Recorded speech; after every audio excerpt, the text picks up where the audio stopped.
हिमाचल प्रदेश में मंगलवार से सभी कॉमर्शियल व्हीकल्स में कूड़ेदान रखना अनिवार्य कर दिया गया है। इनको नहीं लगाने वाले कॉमर्शियल व्हीकल्स को 10,000 रुपये तक जुर्माना लगेगा। इसके अलावा इधर उधर कूड़ा फेंकने वाले शख्स को 1,500 रुपये जुर्माना भरना होगा। पर्यावरण विभाग की यह अधिसूचना प्रदेश में लागू हो गई है।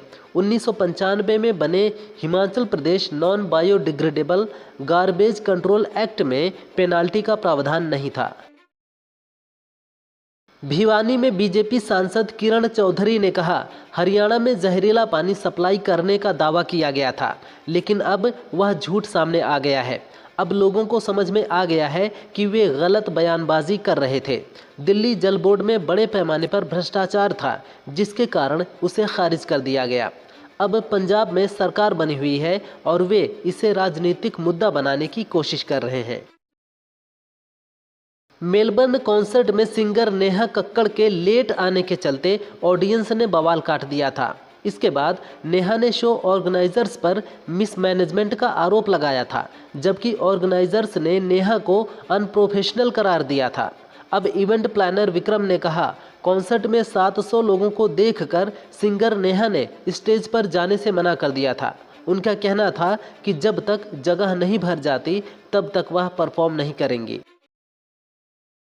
छत्तीसगढ़ सरकार संघ लोक सेवा आयोग की मुख्य परीक्षा पास करने वाले अभ्यर्थियों को 1 लाख रुपए की प्रोत्साहन राशि देगी।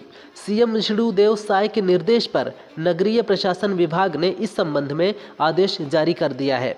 बता दें कि राज्य शासन द्वारा नगर निगमों में महापौर सम्मान राशि दी जाती है। यूपीएससी के प्रतिभागियों को 1 लाख रुपए की प्रोत्साहन राशि इसी निधि के अंतर्गत दी जाएगी। मैया सम्मान योजना के लाभुकों के लिए ई-केवाईसी की प्रक्रिया शुरू है और अंतिम चरण में है। बैंक खाता से आधार को जोड़ने को लेकर रांची समेत अन्य जिलों में कैंप लगाए जा रहे हैं। मई के पहले सप्ताह में ये प्रक्रिया पूरी हो जाएगी। इसके बाद मई के दूसरे या तीसरे सप्ताह में अप्रैल की राशि देने की प्रक्रिया शुरू होगी। अप्रैल से सिर्फ वैसे लाभुक को राशि दी जाएगी जिनका बैंक खाता आधार से जुड़ा है। मोदी सरकार के जातिगत जनगणना कराने के फैसले पर प्रवेश वर्मा ने प्रतिक्रिया दी है। उन्होंने कहा, केंद्रीय मंत्रिमंडल द्वारा जातिगत जनगणना को स्वीकृति मिलना पीएम मोदी के नेतृत्व में सामाजिक न्याय की दिशा में एक ऐतिहासिक पहल है। यह कदम समाज के हर वर्ग को न्याय और भागीदारी सुनिश्चित करेगा। केंद्र ने ऐलान किया है कि कैबिनेट समिति ने आज फैसला किया है कि जाति गणना को आगामी जनगणना में शामिल किया जाना चाहिए। राजस्थान के कोटा के तलवंडी क्षेत्र में नीट की तैयारी कर रहे एक 16 साल के मेडिकल छात्र ने अपने हॉस्टल के कमरे में आत्महत्या कर ली। 20 दिन पहले ही उसने नीट की तैयारी के लिए कोचिंग ज्वाइन की थी। यह अप्रैल का तीसरा और इस साल का 13वां सुसाइड केस है। छात्र बिहार के कटिहार जिले का रहने वाला था। पुलिस को मौके से कोई सुसाइड नोट भी नहीं मिला है। छात्र के सुसाइड करने की वजह सामने नहीं आई है। पुलिस जांच कर रही है। सपा के होर्डिंग विवाद पर केंद्रीय मंत्री अर्जुन राम मेघवाल ने प्रतिक्रिया दी है। उन्होंने कहा, होर्डिंग में बाबा साहब का आधा चेहरा और आधा चेहरा अखिलेश यादव का दिखाकर बाबा साहब अंबेडकर का सपा अपमान कर रही है। वे ऐसा करके दलित समाज का वोट एकत्रित करना चाहते हैं तो अखिलेश यादव भ्रम में जी रहे हैं, क्योंकि 1952 के पहले राष्ट्रीय चुनाव में बाबा साहब को हराने का काम कांग्रेस ने किया। बालाघाट पुलिस ने तेंदुपत्ता सीजन में नक्सलियों के फंडिंग रोकने के लिए विशेष प्लान बनाया है। अब ठेकेदार पुलिस को सूचना दिए बगैर जंगल में कैश और वाहन नहीं ले जा सकेंगे। जिले में इस बार 21 ठेकेदार और 58 से अधिक तेंदुपत्ता समितियां काम करेंगी। नक्सली तेंदुपत्ता के सीजन में अवैध वसूली करते हैं।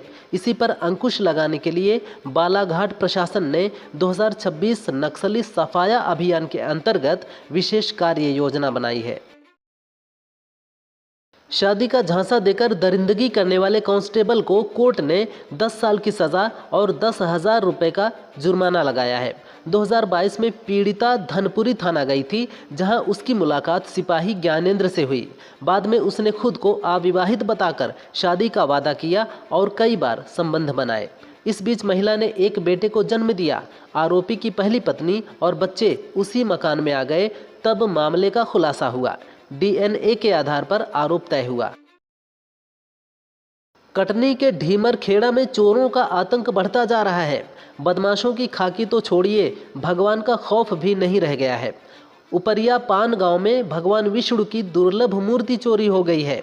जनपद सदस्य शैलेंद्र पौराणिक ने बताया कि 2 साल पहले तालाब खुदाई के दौरान दुर्लभ भगवान विष्णु की प्रतिमा निकली थी, जो बीती रात चोरी हो गई। घटना से सनातनियों में प्रशासन के प्रति आक्रोश है, वहीं पुलिस जांच में जुट गई है। जाति जनगणना कराए जाने की अनुमति पर आरजेडी नेता तेजस्वी यादव ने प्रतिक्रिया दी है। उन्होंने कहा, हमें उम्मीद है कि परिसीमन से पहले जनगणना हो जाएगी। यह उन लोगों के मुंह पर तमाचा है जो हम पर जातिवाद फैलाने का आरोप लगाते थे। जब तक हमें वैज्ञानिक डेटा नहीं मिलेगा, हम पिछड़े वर्गों को मुख्य धारा में नहीं ला पाएंगे। स्वाभाविक है कि बीजेपी के लोग इसका श्रेय लेंगे। जाति जनगणना की असली लड़ाई लालू जी ने लड़ी थी।